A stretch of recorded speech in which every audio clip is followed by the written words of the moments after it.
Cutter master Mustafizur রহমানের থেকে মুখ ফিরিয়ে নিচ্ছে ফ্র্যাঞ্চাইজি টি-20 ক্রিকেট লিগগুলো। প্রথম ধাক্কাটা আসে আইপিএল থেকে। টানা 4 সিজনে দল পাওয়া মুস্তাফিজকে গেলোবার কোনো দলই তাকে নেয়নি। আইপিএলের ধাক্কা কাটিয়ে উঠতে না উঠতেই এবার পাকিস্তান সুপার লিগেও দল পাননি মুস্তাফিজ। স্বাভাবিকভাবেই প্রশ্ন ওঠে, তবে কি ফ্র্যাঞ্চাইজি লিগে মুস্তাফিজের চাহিদা ফুরিয়ে গেল? 29 বছর বয়সে মুস্তাফিজের ফ্র্যাঞ্চাইজি লিগের পারফরমেন্স বিশ্লেষণ করে দেখা যায়, সর্বশেষ আইপিএলে চেন্নাইয়ের হয়ে খেলা মুস্তাফিজ 9 ম্যাচে 8.14 ইকোনমিতে 14 উইকেট পেয়েছিলেন। আর 2023 সালে দিল্লির হয়ে 2 ম্যাচ খেলার সুযোগ পেয়ে 11.28 ইকোনমিতে 1 উইকেট পান। এছাড়া 2022 সালে দিল্লির হয়ে খেলতে নেমে 8 ম্যাচে 7.62 ইকোনমিতে 8 উইকেট পান।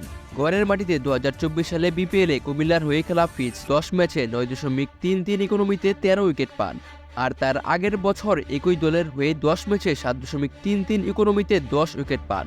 আর চলতি বিপিএলে ঢাকা ক্যাপিটালসের হয়ে এখন পর্যন্ত 7 ম্যাচে 7.65 ইকোনমিতে 7 উইকেট পেয়েছেন। এবার তাকানো যাক লঙ্কা প্রিমিয়ার লিগের দিকে।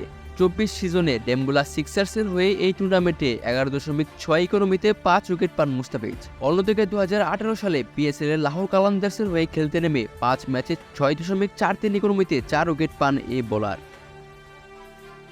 টি-20 ক্রিকেটে বোলারদের মূল অস্ত্র ইকোনমি রেট, কিন্তু ফ্র্যাঞ্চাইজি লিগের পারফরমেন্স বিশ্লেষণ করে দেখা যাচ্ছে ফিজের ক্ষেত্রে সর্বশেষ 3 আইপিএলে গড় ইকোনমি 9 এর উপরে। আর গড়ের মাটিতে বিপিএলেও সর্বশেষ 3 টুর্নামেন্টে গড় ইকোনমি 8 এর বেশি।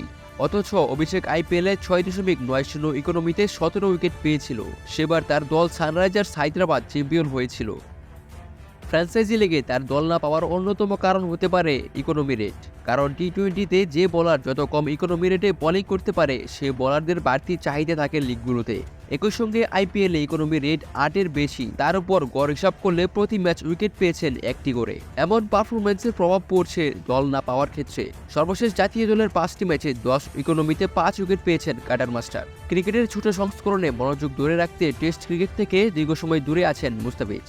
যদিও সাম্প্রতিক পারফরমেন্স তার হয়ে কথা বলছে না, তবে ভক্তরা এখনও বিশ্বাস করে তাদের পছন্দের এই ক্রিকেটার চেনা ছন্দে ফিরে আসবে মাঠ মাতাবেন। সেই অপেক্ষায় ভক্তরা। তবে আর কত দীর্ঘ হবে এ পথ, সেই উত্তরটা অবশ্য ফিজকেই দিতে হবে।